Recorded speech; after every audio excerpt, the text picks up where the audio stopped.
सहनाववतु सहनौ भुनक्तु सह वीर्यं करवावहै तेजस्विनावधीतमस्तु मा विद्विषावहै। ओम शांति शांति शांति। वैदिक जीवन पद्धति की इस कक्षा में आप सभी का हार्दिक स्वागत है, अभिनंदन है। वेदों अखिलो धर्म मूलम, वेद सब सत्य विद्याओं का पुस्तक। वेद का पढ़ना, पढ़ाना, सुनना, सुनाना तथा अपने आचरण में लाना हम सभी श्रेष्ठ जनों का, आर्यों का परम कर्तव्य है।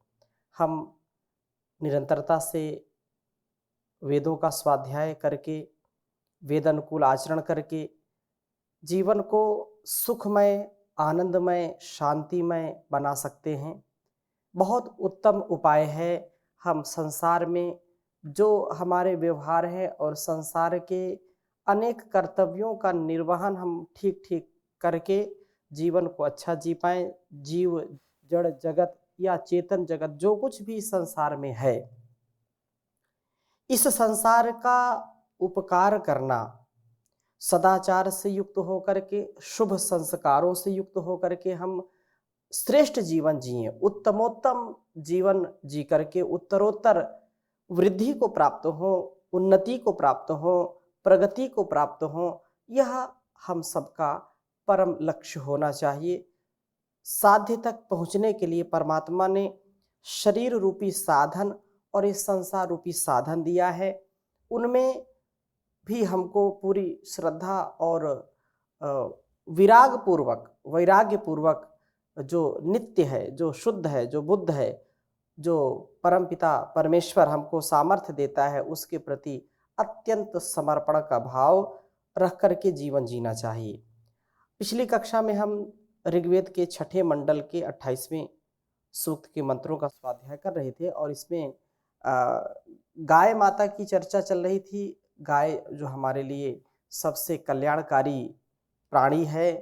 गाय का दुग्ध, उसका जो दूध से निकला हुआ दही, मक्खन, घृत आदि अत्यंत बलवर्धक, पौष्टिक, सात्विक और हमारी जीवनी शक्ति को बढ़ाने वाले होते हैं। तो इसी क्रम को और आगे हम ले रहे हैं। पांचवा मंत्र भी, ऐसे तो कई मंत्र इसमें हैं, परंतु जो विशेष मंत्र है उसको मैं आपके समक्ष रख रहा हूँ। बहुत सुंदर बात कही है इस वेद मंत्र में, और ये कहा कि वास्तव में गाय हमारे जो है सौभाग्य को लाती हैं। गायें हमारे लिए सौभाग्य से परिपूर्ण होती हैं, हमारा सौभाग्य जगाती हैं। हम इसको लिखते हैं वेद मंत्र, फिर चर्चा करते हैं। ओम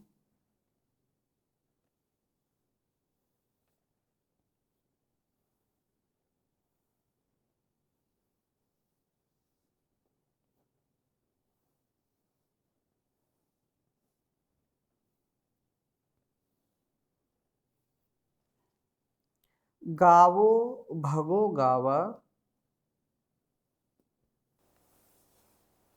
ओम गावो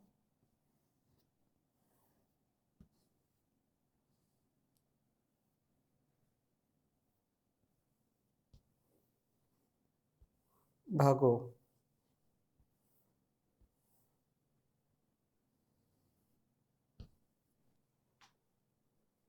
गाव इंद्र,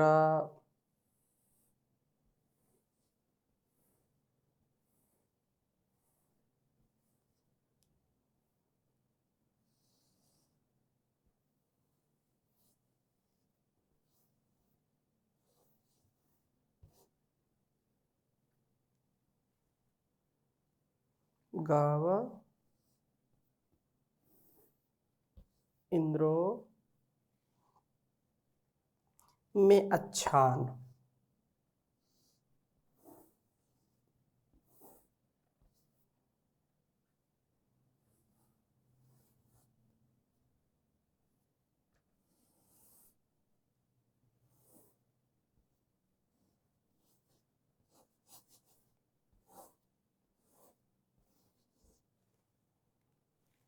में अच्छान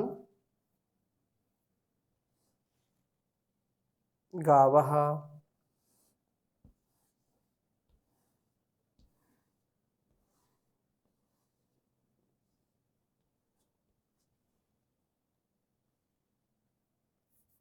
सोमस्य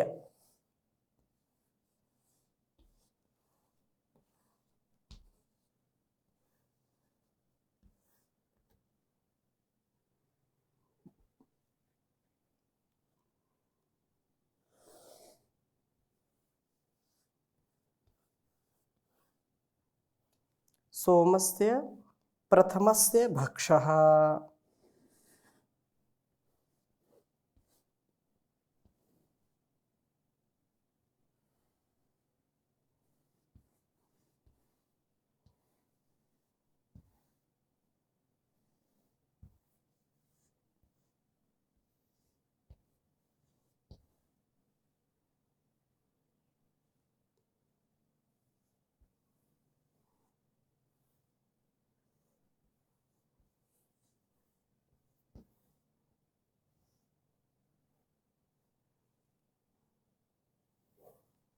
प्रथमस्य भक्षः।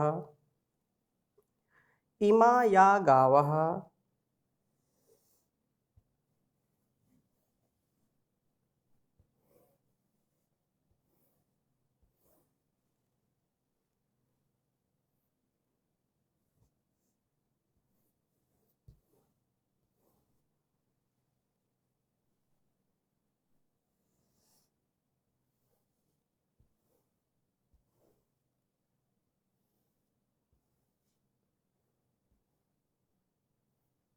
इमा या गावः सजनासः।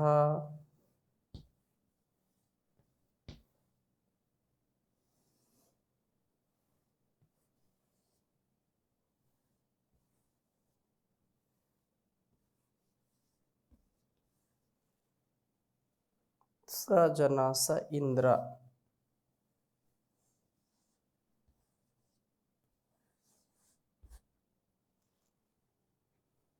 इच्छामि धृदा मनसा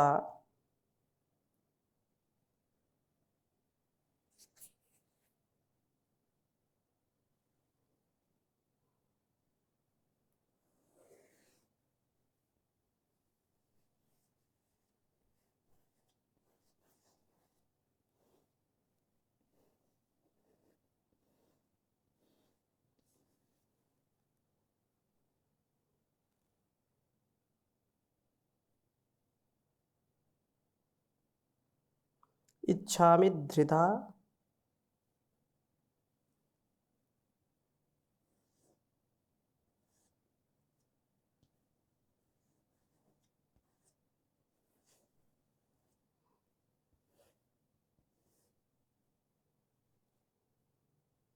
मनसा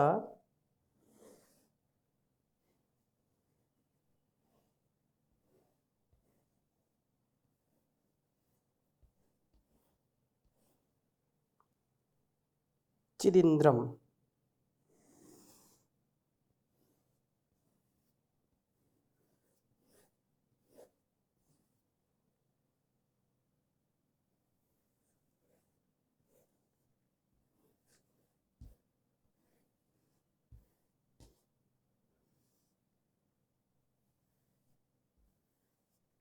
ऋग्वेद के छठे मंडल का 28वां सूक्त, जिसका यह 5वां मंत्र है। ओम गावो भगो गाव इंद्रो में अच्छान गावः सोमस्य प्रथमस्य भक्षः। इमाया गावः स जना स इंद्रा इच्छामि धृदा मनसा चिदिंद्रम। ओम गावो भगो गावः इंद्रो में अच्छान गावः सोमस्य प्रथमस्य भक्षः। इमाया गावः स जना स इंद्रा इच्छामि धृदा मनसा चिदिंद्रम। बहुत सुंदर भाव वेद मंत्र का है। गाय माता हमारे लिए कितना उपयोगी है, कितना उत्कृष्ट इसका जीवन है हम सबके लिए, उस विषय में यहाँ पर संकेत किया है और कहा है कि गावः भगः, गौवे ही ऐश्वर्य हैं। जिस घर में गाय का पालन होता है उस घर में कभी कोई क्लेश, कोई दुख, कोई कष्ट नहीं आता है। जिस घर में गाय का सम्मान है, गाय की पूजा की जाती है, उसकी सेवा की जाती है, तो उसको वह पूर्ण रूप से निरोगी रखती है और उस घर के सौभाग्य को, सोए हुए भाग्य को जगाती है, वो ऐश्वर्य से युक्त करती है। वास्तव में गाय कितनी बहुमूल्य हैं हमारे अर्थात मनुष्य जीवन के लिए। महर्षि देव दयानंद जी ने गो करुणा निधि, एक बहुत छोटी पुस्तक है, गाय के विषय में बहुत ही रोचक तथ्य सत्य उन्होंने उसमें रखे हैं कि एक गाय अपने पूरे जीवन में कितना उपकार करती है, कितने लोगों का वो भरण पोषण करती है और उसका जो दुग्ध है, घृत है, जो भी वह सबके कल्याण के लिए देती है, उससे तो कल्याण होता ही होता है। वो कितने अपने वंश को कितना फैलाती है, कितने बछड़े, कितने बछड़ियां, गायें जो होती हैं, तो बछड़ा बछड़ी कितना देती है। और उन बछड़ा बछड़ी का यदि सदुपयोग हम करते हैं अपने कृषि के क्षेत्र में, अपने इस आर्थिक क्षेत्र में गायों का स्थान रखते हैं महत्वपूर्ण और उनका लालन पालन करते हैं, उनका भरण पोषण करते हैं, तो उससे हमारी आर्थिक उन्नति भी बहुत ही अच्छी होती है। इसलिए जिन घरों में गायें होती हैं वहाँ कोई भूखा नहीं रहता, वहाँ कभी भी जो है कितना भी विकट संकट आ जाए, यदि गाय हैं तो गाय अपने जो पालन करने वाले हैं पालक का कभी अहित नहीं होने देती, उसका सदा कल्याण करने वाली होती है। तो गाय वास्तव में, गौवें ही हमारे लिए ऐश्वर्य हैं। इंद्रः वह परम ऐश्वर्यशाली, यह वेद मंत्र कहता है। इसको हमको समझना चाहिए कि वास्तव में जीवन गाय के बिना कैसे हमारा चलेगा। तो गाय जो है, गाय, गायत्री, गीता, गंगा, ये हमारी संपत्ति हैं, ये हमारे विपत्ति में काम आने वाली हैं। इसका जितना हम सेवन करें, अर्थात जितना इनकी सेवा उपासना करेंगे, उतना उतना हमारे लिए कल्याणकारी होंगे। तो इंद्र वह परम ऐश्वर्यशाली प्रभु, मैं, मेरे लिए गावः अच्छान, गौओं को प्राप्त कराए, अर्थात मुझको प्रदान करे, यक्षतु, ये गावः गोदुग्ध प्रथमस्य सोमस्य, सर्वश्रेष्ठ सोम के भक्षः, सोमस्य प्रथमस्य भक्षः, अर्थात सोम के भोजन है, अर्थात गोदुग्ध के सेवन से उत्तम बल की वृद्धि होती है, उत्तम वीर वृद्धि होती है, उत्तम वीर की प्राप्ति होती है। हम सोम के रक्षण करने वाले बन जाते हैं। इसलिए हमारा यह जीवन, गायें हमारे जीवन में हों, गायों की हम सेवा करें और गोदुग्ध का सेवन करें। इमाह, याह, जो गायें हैं, गावः, इमाह याह गावः, जो गायें हैं, गौवें हैं, ये जनासा, हे लोगों, यासा इंद्रा, वे ही इंद्र हैं, वही वास्तव में परम ऐश्वर्यशाली हैं और वो हमको इंद्र की प्राप्ति का ये गौवें ही साधन बनती हैं।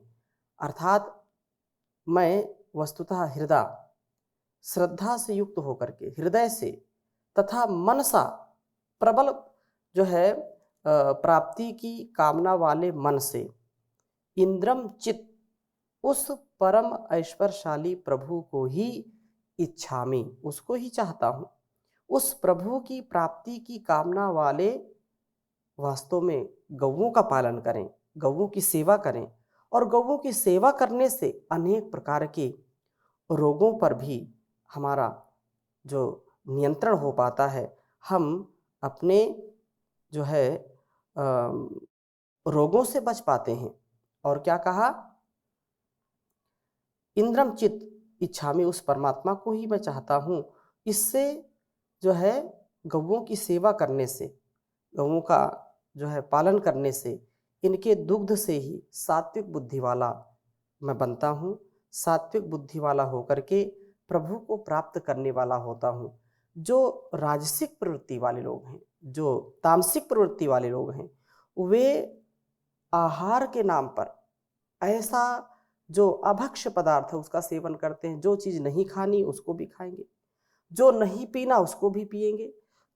तो जैसा खाएंगे अन्न वैसा हो जाएगा मन, जैसा पिएंगे पानी वैसी हो जाएगी वाणी। जो गोदुग्ध का सेवन करते हैं, गोघृत का सेवन करते हैं, दधी का सेवन करते हैं, तक्र का सेवन करते हैं, उनकी मेधा भी अत्यंत प्रज्ञा से युक्त हो जाती है, मेधावी हो जाती है, बुद्धि की शुद्धि हो जाती है, सात्विक बुद्धि हो जाती है। और जो सात्विक बुद्धि वाला व्यक्ति होगा उसको परम पिता परमेश्वर की भक्ति, उसके प्रति श्रद्धा, निष्ठा, विश्वास, उसकी प्राप्ति की जो कामना है वो अत्यंत प्रबल हो जाती है। और व्यक्ति अपनी इस प्रबलता से जीवन की सफलता का मार्ग तय करता है। गौवें ही सर्वोत्कृष्ट ऐश्वर्य हैं। ये ही सर्वोत्कृष्ट सोम को अपने दुग्ध के द्वारा प्राप्त कराती हैं। ये ही अपने दूध से हमारी बुद्धि को सात्विक बना करके हमें प्रभु की प्राप्ति की योग्य करती हैं। प्रभु की प्राप्ति से ही हमारे जीवन की सार्थकता है। और जब तक आहार शुद्ध नहीं है तब तक जीवन हमारा अच्छा नहीं हो सकता है। इसलिए प्रभु का हम गुणगान करें और इस प्रकार से जीवन को सुंदर बनाते चले जाएं। कहा है, वैदिक धर्म की जी ईश्वर नैया पार लगा दो। वैदिक धर्म की जी ईश्वर नैया पार लगा दो। माता पिता भ्राता सुखदाई हो तुम पिता हमारे। सकल जगत के पालक पोषक रक्षा करने हारे। माता पिता भ्राता सुखदाई हो तुम पिता हमारे। सकल जगत के पालक पोषक रक्षक करने हारे। धर्म की नैया डोल रही है भवसागर मझधार। जान भक्ति से परम पिताजी कर दो उसको पार जी, कर दो उसको पार। काम क्रोध अति प्रबल हैं हम गोते खाते इसमें। काम क्रोध अति प्रबल हैं हम गोते खाते हैं। वेद ज्ञान की बल्ली से उबारो नहीं तो डूबे जाते हैं। नहीं नजर हैं नहीं आते हैं नजर किनारे। नहीं आते हैं नजर किनारे। छाया है अंधकार। धर्म की नैया डोल रही है भवसागर मझधार। प्रभु जी भवसागर मझधार पार लगाओ जगत पिताजी तुम हो सर्वाधार। पार लगाओ जगत पिताजी तुम हो सर्वाधार। हे दीन बंधु जगत के पालक दीनों की सुन लो अर्जी। हे दीन बंधु जगत के पालक दीनों की सुन लो अर्जी। कहे साधक अपनी भक्ति दो जब पूर्ण हो मर्जी। कहे साधक अपनी भक्ति दो जब पूर्ण हो मर्जी। वैदिक धर्म की ईश्वर नैया पार लगा दो। माता पिता भ्राता सुखदाई हो तुम पिता हमारे, सकल जगत के पालक पोषक रक्षा करने हारे, जी रक्षक करने हारे। तो प्रभु की भक्ति के साथ हम जीवन को जिएं। और इसी प्रकार से छठे मंत्र में भी गाय के विषय में बहुत सुंदर बात कही है कि ओम यूयम गावो मेद यथा कृशम चिद्द शीरम चित्त कृणुथा सुप्रतीकम भद्रम गृहम कृणुथा भद्रवाचो बृहद्वयो बृहद वो वया उच्चते सभासु। जीवन जीने के लिए आहार की आवश्यकता है और बिना आहार के जीवन हमारा ठीक नहीं चल सकता है। छठे मंत्र में भी बहुत सुंदर बात कही कि हे गौओं, आप अपने दुग्ध से कृष्णचित क्षीण हुए हुए को मेद यथा उचित मेदस वाला आप्यायित करती हो। अर्थात जो कमजोर हैं, जो कृश हो गए हैं, जिनको बहुत ही समस्याएं हैं, रोग से ग्रस्त होकर के कृशकाय हो गए हैं, तो कहा कि आप अपने दुग्ध से उनको पुष्ट बनाती हो, उनको शोभा से युक्त कर देती हो। अक्षीरम चित अर्थात जो कृशकाय हैं उनको सुडौल और सुंदर हृष्ट पुष्ट बनाती हो अपने दुग्ध से। अक्षीरम श्रित शोभा रहित जो हैं, शोभा शून्य हो गए हैं, ऐसे अंगों वाले को चित्त भी सुप्रतीकम उत्तम अंग प्रत्यंग से युक्त करने वाली हैं आप उनको सुंदर जो देदीप्यमान उनका शरीर है, ऐसे शरीर से आप उनको युक्त कर देते हैं। उनका चेहरा, उनका जो मुखमंडल है देदीप्यमान हो जाता है, चमक आ जाती है। और क्या कहा? सुप्रतीकम, और वह कृणुथा उसका भी हीन शरीर फिर से श्री संपन्न हो उठता है। भद्रवाचा उसकी वाणी भी बहुत सुंदर हो जाती है, शुभ वाणी होती है। गृहम भद्रम कृणुथा और सारे घर को मंगल कर देती हैं आप। इसी से सभासु सभाओं में बृहद खूब ही वह आपका वह उच्चते शक्ति व स्वास्थ्य का प्रतिपादन होता है। यह जो अर्थात आपके दुग्ध से प्राप्त होने वाली शक्ति स्वास्थ्य का खूब प्रशंसन करती है। आप अत्यंत कल्याणकारी हैं, मनुष्य जीवन के लिए उत्कृष्ट शक्ति व स्वास्थ्य को प्रदान करती हैं, श्री विहीन को श्री संपन्न बनाती हैं, घर को मंगलमय आनंदमय बनाती हैं, इसलिए आप अत्यंत कल्याणकारी हैं। तो इन्हीं भावों के साथ पुनः आज की कक्षा को यहीं पर विराम देते हैं। शेष चर्चा अगली कक्षा में करेंगे। ओम शांति शांति शांति।